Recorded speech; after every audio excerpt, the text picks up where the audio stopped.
നമ്മൾ പറഞ്ഞുകൊണ്ടിരുന്നത് P N ജംഗ്ഷൻ്റെ കേസാണ്. പി എൻ ജംഗ്ഷനിൽ ഡിപ്ലീഷൻ റീജിയൻ ഫോം ചെയ്യുന്നവരെ നമ്മൾ പറഞ്ഞായിരുന്നു.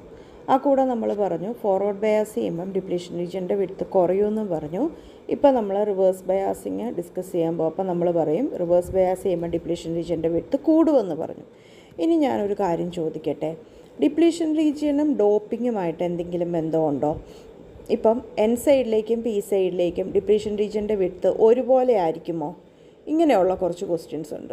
അപ്പം എൻ സൈഡിലേക്കും പി സൈഡിലേക്കും ഡിപ്ലീഷൻ റീജിയൻ്റെ വിഡ്ത്ത് ഒരുപോലെ ആയിരിക്കുമോ എന്ന് ചോദിച്ചു കഴിഞ്ഞാൽ എൻ സൈഡിലെയും പി സൈഡിലെയും ഡോപ്പിംഗ് കോൺസെൻട്രേഷൻ സെയിം ആണെങ്കിൽ രണ്ടിടത്തേക്കും ഡിപ്ലീഷൻ റീജിയൻ്റെ വിഡ്ത്ത് ഒരുപോലെ ആയിരിക്കും. എൻ സൈഡിലോട്ടും പി സൈഡിലോട്ടുമുള്ള ഡോപ്പിംഗ് കോൺസെൻട്രേഷൻ സെയിം ആണെങ്കിൽ, ഇപ്പോൾ എന്നിനകത്തെ ഡോപ്പിംഗ് കോൺസെൻട്രേഷനും പിക്കകത്തെ ഡോപ്പിംഗ് കോൺസെൻട്രേഷനും സെയിം ആണെങ്കിൽ അവിടെ രണ്ടിടത്തേക്കും ഡിപ്ലീഷൻ റീജിയൻ്റെ വിഡ്ത്തും സെയിം ആയിരിക്കും. ഏതെങ്കിലും ഒരെണ്ണം ഹെവിലി ഡോപ്ഡാന്ന് വിചാരിക്കുക. സപ്പോസ് പി റീജിയൻ ഹെവിലി ഡോപ്ഡാന്ന് വിചാരിക്കുക. അങ്ങനെയാണെങ്കിൽ ഡിപ്ലീഷൻ റീജിയൻ പിക്കകത്തേക്ക് എക്സ്റ്റെൻഡ് ചെയ്യുന്നത് കുറവായിരിക്കും. പി റീജിയൻ ഹെവിലി ഡോപ്ഡും എൻ റീജിയൻ ലൈറ്റ്ലി ഡോപ്ഡും ആണെങ്കിൽ ഡിപ്ലീഷൻ റീജിയൻ പിക്കകത്തേക്ക് എക്സ്റ്റെൻഡ് ചെയ്യുന്നത് കുറവായിരിക്കും, എന്നിനകത്തേക്കായിരിക്കും കൂടുതൽ എക്സ്റ്റെൻഡ് ചെയ്യുക. അതായത് ഹെവിലി ഡോപ്ഡ് റീജിയനിലേക്ക് ഡിപ്ലീഷൻ റീജിയൻ കുറച്ചേ എക്സ്റ്റെൻഡ് ചെയ്യത്തുള്ളൂ. ലൈറ്റ്ലി ഡോപ്ഡ് റീജിയനിലേക്കായിരിക്കും ഡിപ്ലീഷൻ റീജിയൻ കൂടുതലും എക്സ്റ്റെൻഡ് ചെയ്യുക. അങ്ങനെയുള്ള കേസിൽ ചില ഡയോഡുകളുണ്ട് സ്പെഷ്യൽ കേസ് വരുന്നത് ഹെവിലി ഡോപ്ഡ് ആയിരിക്കും. രണ്ട് റീജിയനും ഹെവിലി ഡോപ്ഡ് ആയിരിക്കും. രണ്ട് റീജിയനും ഹെവിലി ഡോപ്ഡ് ആണെങ്കിൽ പ്രത്യേകം മനസ്സിൽ വെക്കുക, ഡിപ്ലീഷൻ റീജിയൻ്റെ വിഡ്ത്ത് രണ്ട് റീജിയനിലേക്കും തീരെ കുറവായിരിക്കും. അതായത് പിയും എന്നും ഹെവിലി ഡോപ്ഡ് ആണെങ്കിൽ ഡിപ്ലീഷൻ റീജിയൻ്റെ വിഡ്ത്ത് എങ്ങനെയായിരിക്കും? രണ്ടിടത്തേക്കും തീരെ കുറവായിരിക്കും. ഇനി ലൈറ്റ്ലി ഡോപ്ഡ് ആണെങ്കിൽ ഡിപ്ലീഷൻ റീജിയൻ്റെ വിഡ്ത്ത് കൂടുതലായിരിക്കും. അപ്പോൾ മനസ്സിൽ ഓർത്ത് വെക്കേണ്ട കാര്യം, ഡിപ്ലീഷൻ റീജിയൻ കൂടുതൽ എക്സ്റ്റെൻഡ് ചെയ്യുന്നത് ലൈറ്റ്ലി ഡോപ്ഡ് റീജിയനിലേക്കാണ് ഓർത്ത് വെക്കുക. ഡിപ്ലീഷൻ റീജിയൻ കൂടുതൽ എക്സ്റ്റെൻഡ് ചെയ്യുന്നത് എങ്ങോട്ടാണ്? Lightly doped റീജിയനിലേക്കായിരിക്കും. നെക്സ്റ്റ് നമുക്ക് നോക്കുന്നത് റിവേഴ്സ് ബയാസിംഗ് ആണ്. റിവേഴ്സ് ബയാസിംഗ് ചെയ്യുമ്പോൾ എങ്ങനെയാണ് ബാറ്ററി കണക്ഷൻ? പിയിലേക്ക് ബാറ്ററിയുടെ നെഗറ്റീവും എന്നിലേക്ക് ബാറ്ററിയുടെ പോസിറ്റീവും ആണ് കണക്ട് ചെയ്യുന്നത്. സോ റിവേഴ്സ് ബയാസിങ് ചെയ്യുമ്പം പിയിലേക്ക് ബാറ്ററിയുടെ നെഗറ്റീവും എന്നിലേക്ക് ബാറ്ററിയുടെ പോസിറ്റീവും ആണ് കണക്ട് ചെയ്യുന്നത്. ഇങ്ങനെ കണക്ട് ചെയ്യുമ്പോൾ എന്താ സംഭവിക്കുന്നത്? ബാറ്ററിയുടെ നെഗറ്റീവ് പി സൈഡിലെ മെജോറിറ്റി കാരിയറായ ഹോൾസിനെ അട്രാക്റ്റ് ചെയ്യും. ബാറ്ററിയുടെ നെഗറ്റീവ് പി സൈഡിലെ മെജോറിറ്റി കാരിയറായ ഹോൾസിനെ അട്രാക്റ്റ് ചെയ്യും. ബാറ്ററിയുടെ പോസിറ്റീവോ എൻ സൈഡിലെ മെജോറിറ്റി കാരിയറായ ഇലക്ട്രോണിനെ അട്രാക്റ്റ് ചെയ്യും. ബാറ്ററിയുടെ പോസിറ്റീവ് എൻ സൈഡിലെ മെജോറിറ്റി കാരിയറായ ഇലക്ട്രോണിനെ അട്രാക്റ്റ് ചെയ്യും. സോ എന്നാ പറ്റും? പി സൈഡിലും എൻ സൈഡിലും മെജോറിറ്റി കാരിയേഴ്സ് ജംഗ്ഷനിൽ നിന്നും മാറിപ്പോകും. നേരത്തെ ഫോർവേഡ് ബയാസ് ചെയ്തപ്പം ബാറ്ററി എന്നാ ചെയ്തേ? മെജോറിറ്റി കാരിയേഴ്സിനെ ജംഗ്ഷനിലേക്ക് പുഷ് ചെയ്യുമായിരുന്നു. ഫോർവേഡ് ബയാസിങ്ങിൽ നമ്മൾ ബാറ്ററി അപ്ലൈ ചെയ്ത് കഴിയുമ്പം ബാറ്ററി എന്താ ചെയ്യുന്നത്? മെജോറിറ്റി കാരിയേഴ്സിനെ ജംഗ്ഷനിലേക്ക് പുഷ് ചെയ്യുമായിരുന്നു ചെയ്തിരുന്നത്. ഇവിടെ എന്താ പറ്റുന്നത്? റിവേഴ്സ് ബയാസ് ചെയ്യുമ്പം നമ്മുടെ ബാറ്ററി എന്താ ചെയ്യുന്നത്? പി സൈഡിലെയും എൻ സൈഡിലെയും മെജോറിറ്റി കാരിയറിനെ ജംഗ്ഷനിൽ നിന്ന് പുള്ളി ചെയ്യും, ഇങ്ങനെ തിരിച്ചു വിളിക്കും. അപ്പോൾ എന്നാ പറ്റും?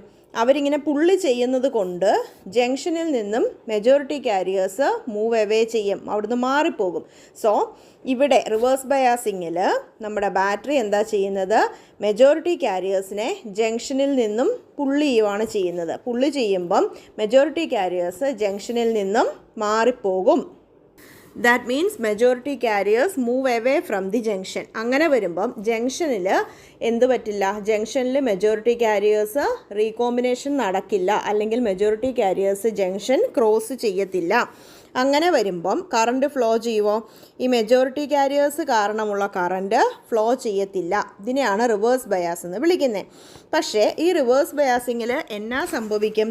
റിവേഴ്സ് കറണ്ട് ഫ്ലോ ചെയ്യും. എന്താ ഈ റിവേഴ്സ് കറണ്ട്? പി സൈഡിൽ എന്തുണ്ട്? പി സൈഡിൽ മെജോറിറ്റി കാരിയേഴ്സ് ആയിട്ട് ഹോൾസ് ഉള്ളപ്പോൾ തന്നെ മൈനോറിറ്റി കാരിയർ ആരുണ്ട്? ഇലക്ട്രോൺ ഉണ്ട്. പി സൈഡിൽ തെർമൽ എനർജി കാരണമുള്ള മൈനോറിറ്റി കാരിയർ ഇലക്ട്രോൺ ഉണ്ട്. അതുപോലെ എൻ സൈഡിൽ തെർമൽ എനർജി കാരണമുള്ള മൈനോറിറ്റി കാരിയർ ഹോളുണ്ട്. ഇപ്പം എന്നാ പറ്റും? നമ്മൾ റിവേഴ്സ് ബയാസ് അപ്ലൈ ചെയ്യുമ്പം ഈ ബാറ്ററിയുടെ നെഗറ്റീവ് പി സൈഡിലെ ഇലക്ട്രോണിനെ റിപ്പൽ ചെയ്യും. അങ്ങനെ ഇലക്ട്രോൺ ജംഗ്ഷൻ്റെ അടുത്തേക്ക് മൂവ് ചെയ്യും. അതുപോലെ ബാറ്ററിയുടെ പോസിറ്റീവ് എൻ സൈഡിലെ മൈനോറിറ്റി കാരിയറായ ഹോളിനെ റിപ്പൽ ചെയ്യും. അങ്ങനെ ഈ ഹോൾസും ജംഗ്ഷൻ്റെ അടുത്തേക്ക് മൂവ് ചെയ്യും. രണ്ട് സൈഡിൽ നിന്നും വരുന്ന പി സൈഡിൽ നിന്ന് വരുന്ന ഇലക്ട്രോണും എൻ സൈഡിൽ നിന്ന് വരുന്ന ഹോളും ജംഗ്ഷനിൽ റീകമ്പൈൻ ചെയ്യും. സോ മൈനോറിറ്റി കാരിയർ കാരണം അവിടെ കറണ്ട് ഫ്ലോ ഉണ്ടാവുന്നുണ്ട്. റിവേഴ്സ് ബയാസിങ്ങിൽ മൈനോറിറ്റി കാരിയർ കാരണം ഒരു കറണ്ട് ഫ്ലോ ഉണ്ടാവും. അതായത് നമ്മൾ റിവേഴ്സ് ബയാസ് അപ്ലൈ ചെയ്ത് കഴിയുമ്പം ബാറ്ററിയുടെ നെഗറ്റീവ് പി സൈഡിലേക്കാണ് കണക്ട് ചെയ്യുന്നത്. ബാറ്ററിയുടെ നെഗറ്റീവ് പി സൈഡിലെ ഇലക്ട്രോണിനെ ജംഗ്ഷനിലേക്ക് റിപ്പൽ ചെയ്യും. ബാറ്ററിയുടെ പോസിറ്റീവ് എൻ സൈഡിലെ ഹോള് മൈനോറിറ്റി കാരിയറാണ്. ഈ മൈനോറിറ്റി കാരിയറിനെ ജംഗ്ഷനിലേക്ക് റിപ്പൽ ചെയ്യും. അങ്ങനെ ഇലക്ട്രോൺസും ഹോൾസും പി സൈഡിലെ ഇലക്ട്രോൺസും എൻ സൈഡിലെ ഹോൾസും ജംഗ്ഷൻ്റെ അടുത്തേക്ക് മൂവ് ചെയ്യും. ജംഗ്ഷനിൽ വെച്ച് അവർ റീകമ്പൈൻ ചെയ്യും. അങ്ങനെ അവിടെ ഒരു കറണ്ട് ഫ്ലോ ഉണ്ടാവുന്നുണ്ട്. ഇതിനെയാണ് നമ്മൾ മൈനോറിറ്റി കാരിയർ കറണ്ട് ഫ്ലോ അല്ലെങ്കിൽ റിവേഴ്സ് കറണ്ട് ഫ്ലോ എന്ന് പറയുന്നത്. അപ്പം റിവേഴ്സ് ബയാസിങ്ങിൽ ഫ്ലോ ചെയ്യുന്ന മൈനോറിറ്റി കാരിയർ കാരണമുള്ള കറണ്ടാണിത്. ഇതിനെ നമ്മൾ റിവേഴ്സ് കറണ്ട് എന്ന് വിളിക്കും, അല്ലെങ്കിൽ മൈനോറിറ്റി കാരിയർ കറണ്ട് എന്ന് വിളിക്കും. പക്ഷേ ഈ മൈനോറിറ്റി കാരിയേഴ്സ് എന്ന് പറയുന്നത് തെർമൽ എനർജി കാരണമുള്ള മൈനോറിറ്റി കാരിയറാണ്. ഇതെന്ന് പറയുന്നത് വളരെ കുറച്ചേ ഉണ്ടായിരിക്കത്തുള്ളൂ. തീരെ മെജോറിറ്റി കാരിയറുമായിട്ട് കമ്പയർ ചെയ്യുമ്പം തീരെ കുറച്ച് മൈനോറിറ്റി കാരിയറേ ഉണ്ടായിരിക്കത്തുള്ളൂ. അതുകൊണ്ട് തന്നെ മൈനോറിറ്റി കാരിയർ കറണ്ട് അല്ലെങ്കിൽ റിവേഴ്സ് കറണ്ട് എന്ന് പറയുന്നത് എങ്ങനെയായിരിക്കും? തീരെ കുറവായിരിക്കും. മൈനോറിറ്റി കാരിയർ കറണ്ട് അല്ലെങ്കിൽ റിവേഴ്സ് കറണ്ട് എന്ന് പറയുന്നത് തീരെ കുറവായിരിക്കും. അതായത് മൈക്രോ ആംപിയർ റേഞ്ചിലായിരിക്കും. മൈനോറിറ്റി കാരിയർ കറണ്ട് അല്ലെങ്കിൽ റിവേഴ്സ് കറണ്ട് തീരെ കുറവായിരിക്കും. മൈക്രോ ആംപിയർ റേഞ്ചിലായിരിക്കും ഈ കറണ്ട് എന്ന് പറയുന്നത്.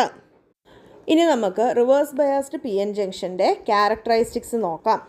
റിവേഴ്സ് ബയാസ്ഡ് പി എൻ ജംഗ്ഷൻ്റെ ക്യാരക്ടറിസ്റ്റിക്സ് നോക്കിക്കഴിഞ്ഞാൽ നമുക്കറിയാം മെജോറിറ്റി കാരിയേഴ്സിനെ ഡിപ്ലീഷൻ റീജിയൻ്റെ അവിടുന്ന് പുള്ളി ചെയ്യുക ചെയ്യുന്നത്. ഡിപ്ലീഷൻ റീജിയൻ്റെ അവിടുന്ന് മെജോറിറ്റി കാരിയേഴ്സിനെ പുള്ളി ചെയ്ത് മാറ്റുകയാണ് അപ്ലൈഡ് പൊട്ടൻഷ്യൽ ചെയ്യുന്നത്. അങ്ങനെ വരുമ്പം പൊട്ടൻഷ്യൽ ബാരിയറിൻ്റെ ഹൈറ്റ് എന്താ ചെയ്യുന്നത്? പൊട്ടൻഷ്യൽ ബാരിയറിൻ്റെ ഹൈറ്റ് ഇൻക്രീസ് ചെയ്യുവാണ് ചെയ്യുന്നത്. ഡിപ്ലീഷൻ റീജിയൻ്റെ വിഡ്ത്തും ഇൻക്രീസ് ചെയ്യും. അതായത് ഡിപ്ലീഷൻ റീജിയൻ കൂടുതൽ വൈഡർ ആവും, ഡിപ്ലീഷൻ റീജിയൻ്റെ വിഡ്ത്ത് കൂടും. അതുപോലെ പൊട്ടൻഷ്യൽ ബാരിയറിൻ്റെ height of the potential barrier കൂടുകയാണ് ചെയ്യുന്നത്.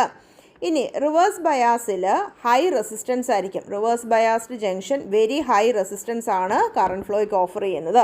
റിവേഴ്സ് ബയാസ്ഡ് ജംഗ്ഷൻ്റെ റെസിസ്റ്റൻസ് എന്ന് പറയുന്നത് വെരി ഹൈ ആയിരിക്കും. ഈ റെസിസ്റ്റൻസിനെയാണ് റിവേഴ്സ് റെസിസ്റ്റൻസ് എന്ന് വിളിക്കുന്നത്. അതുപോലെ മൈനോറിറ്റി കാരിയർ കറണ്ട് എന്ന് പറയുന്നത് മൈക്രോ ആംപിയർ റേഞ്ചിലായിരിക്കും. റിവേഴ്സ് ബയാസ്ഡ് ജംഗ്ഷനിൽ മൈനോറിറ്റി കാരിയർ കറണ്ട് ഫ്ലോ ചെയ്യുന്നുണ്ട്. മൈനോറിറ്റി കാരിയർ കറണ്ട് എന്ന് പറയുന്നത് മൈക്രോ ആംപിയർ റേഞ്ചിലായിരിക്കും. ഈ മൈനോറിറ്റി കാരിയർ കറണ്ടിനെ വിളിക്കുന്ന പേരാണ് റിവേഴ്സ് ബയാസ് അല്ലെങ്കിൽ leakage current. Reverse bias current അല്ലെങ്കിൽ ലീക്കേജ് കറണ്ട് എന്നാണ് വിളിക്കുന്നത്. സോ ഇത്രയുമാണ് റിവേഴ്സ് ബയാസിങ് നമുക്ക് നോക്കാനുള്ളത്. താങ്ക്